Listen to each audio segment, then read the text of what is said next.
بسم اللہ الرحمن الرحیم۔ السلام علیکم۔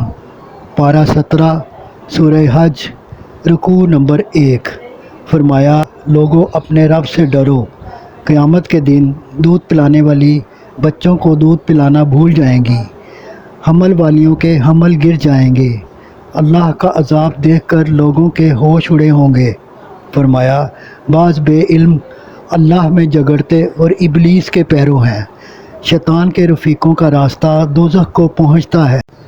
فرمایا، اگر تم کو دوبارہ جی اٹھنے پر شک ہے تو غور کرو، کس طرح تمہیں ایک قطرہ پانی سے بنایا، پھر کوئی بچپن یا جوانی میں مر جاتے ہیں، کچھ بڑھاپے تک زندہ رہتے ہیں۔ پھر زمین پر غور کرو، پانی برسنے سے کس طرح سرسبز ہو جاتی ہے۔ یہ اللہ ہی ہے جو مردوں کو زندہ کرتا ہے اور وہی ہر چیز پر قادر ہے۔ قیامت آنے میں کوئی شبہ نہیں، جب سب مردے اٹھائے جائیں گے۔ بدکاروں، خود پرستوں، ٹیڑھی عقل والوں کو دوزخ کی دہکتی آگ میں جانا ہے۔ صدق اللہ العظیم۔ گزارش ہے کہ چینل کو سبسکرائب کر لیں اور گھنٹی کے بٹن کو دبا دیں۔